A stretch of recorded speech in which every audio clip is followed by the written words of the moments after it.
Despite the ability of AI to change the world for the better, such as advancing the field of medicine, improving the criminal justice system, or reducing global poverty, there are real concerns amongst those creating AI about its dangers. Dr. Jeffrey Hinton, known as the godfather of AI, has just quit over his concerns of AI. Recently, doomsday scenarios have been prevalent in the media, with leaders of the Western world converging to discuss potential risks of AI and what can be done about them. I mean, again, call me skeptical. I find it hard to imagine that governments are going to be able to corral this technology in an effective way, despite the fact that they're being asked to by the very creators of it, Ian. Up until now, the AI industry has been a wild west, with little to no rules governing its use and development. It seems too early to tell the exact impact AI will have, both positive and negative, and importantly, the timelines over which this will occur.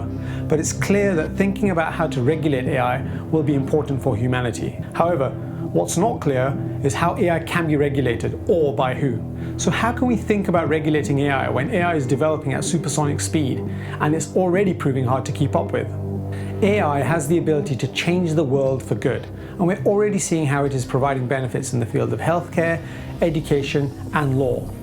In healthcare, for example, AI is already helping with diagnostics and early-stage disease detection, as well as to help create new drugs and real-time analysis of MRI and CT scans. But as AI and its use cases have become more prevalent in our lives, notably recently from the launch of ChatGPT, which got to 1 million users in just 5 days, attention has turned to how to control and manage AI. This is what Gary Marcus, who's Professor Emeritus of Psychology and Neuroscience at NYU, had to say about the potential real-life dangers from AI. We are likely to enter a regime where bad actors can use these tools to make essentially infinite amounts of misinformation at zero cost. That's incredibly plausible.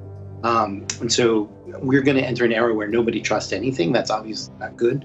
We're going to enter an era where everybody denies any evidence presented to them in court and says, well, that's just made up, even when it isn't. We're going to have chatbots that encourage people perhaps to commit suicide or do other terrible things, giving bad medical advice, psychiatric advice.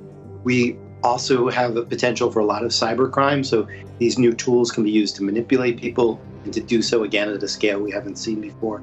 And in the long term, we don't really know what would happen if machines got out of control and did things we don't want them to do.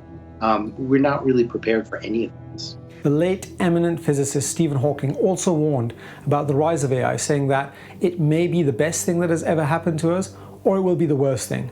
If we're not careful, it very well may be the last thing. Therefore, having some idea of how we might control and oversee the development of AI and its potential consequences will be important, as this thinking needs to start now. The issue is, however, that everyone talks about the need for regulation, but there is no clear idea about how to regulate, and what we would specifically be regulating against, given the full scope of risks, is unidentified. Professor Gary Marcus again from NYU. I think it is critical that we have both governance and research as part of it. So on the governance side, there are lots of questions. For example, in pharma, we know that you start with phase 1 trials and phase 2 trials, and then you go to phase 3. You don't roll out everything all at once on the first day. You don't roll something out to 100 million customers. We are seeing that with large language models. Maybe you should be required to make a safety case, say what are the costs and what are the benefits. So there are a lot of questions like that to consider on the governance side. On the research side, we're lacking some really fundamental tools right now. For example, we all know that misinformation might be a problem now, but we don't actually have a measurement of how much misinformation is out there. And more importantly, we don't have a measure of how fast that problem is growing. We don't know how much large language models are contributing to the problem. So we need research to build new tools to face the new risks that we are threatened by.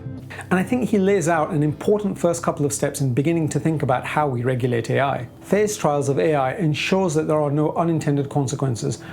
And the analogy from pharma is an interesting one. Ensuring there is no bias in the large language models, or LLMs, through the research phase is a step that can conceivably be built in, as can monitoring bot armies and tracking misinformation.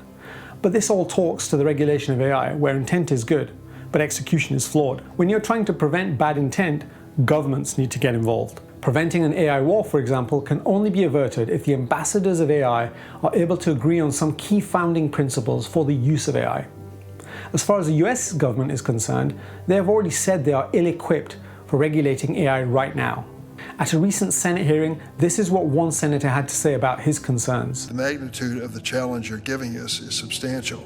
I'm not sure that we respond quickly and with enough expertise to deal with it. And Bill Gates shares that view that although they are not ready, the politicians will need to get their act together. The White House, the administration, regulators here in the U.S., do you think they're up to speed? Not yet. They're not ready. Not yet. I mean, Why are they not ready? you're never going to have every politician understanding it, but how do you build up a capacity for health applications, for education, to review things? The government has a role to play here. You know, they won't be the experts, but they have to be part of that discussion. And so the White House starting those conversations, that's all good. But given AI and its impact won't be restricted by boundaries, it will need an international solution. After all, there is limited point to regulating AI in the UK or the US if other countries allow AI to blossom unhindered. We will all still be impacted by the negative effects of AI developed elsewhere that is manipulated by bad actors. Therefore, it is imperative that an international approach be adopted to overseeing and regulating AI. This is even more complicated than a sovereign nation trying to develop and enforce regulation. But there is a clear precedent here. The International Atomic Energy Agency was set up in 1957 as the world's center for cooperation in the nuclear field when nuclear power was prevalent and considered a real and present threat. The IAEA has stood the test of time and promotes the safe, secure, and peaceful use of nuclear technology. And even though a very small minority of countries are not part of the agency, notably North Korea, who was a member but withdrew in 1994, we have so far averted nuclear war, though we have come close a number of times. The European Union seems most ambitious with its AI Act, and a proposal that would require extra checks for high-risk uses of AI that have the potential to harm people. This could include systems for helping judges make decisions about law and justice, as well as the enforcement of agencies' use of facial recognition in public spaces. The first draft of the bill also includes bans on uses of AI deemed unacceptable, such as scoring people on the basis of their perceived trustworthiness. It is somewhat surprising, though, that the loudest noises of catastrophic dangers of AI are coming from those who are developing the technology themselves. A case of massive cognitive dissonance, perhaps. And yet another open letter is being signed to declare concerns of what these AI creators are themselves building. The idea of a moratorium on AI development has also been proposed, and an open letter has been signed by over 30,000 people, including by the likes of Elon Musk and Max Tegmark, professor at MIT, who focuses on the interface between physics, AI, and neuroscience. In the absence of a clear way forward, it is a potential solution to allow thinking to catch up with developments in AI, though it's unlikely governments would still be able to act quickly enough. The issue with a moratorium on development, though, is that the pause is only on those who sign up to it. The unintended consequences could be that the very circumstance we are trying to avoid, of bad actors manipulating AI, actually benefit from being able to accelerate their development exponentially from those who want to use AI for good. It's important that the good work that is happening in AI is allowed to continue so that we can address humanity's issues AI can solve quicker. Cynics may say that a proposed moratorium is only intended to slow down the competition's development in the new AI wars. AI is rapidly becoming more embedded in our lives and is having impacts we may not even notice. AI has become a part of our social fabric, whether we like it or not. But it's clear, regulation needs to catch up. A phased trial approach to the release of LLMs makes sense, and it will be essential to have an international authority to oversee AI development that can outline principles of development. AI will affect all nations and communities, though the effects are likely to be disproportionate.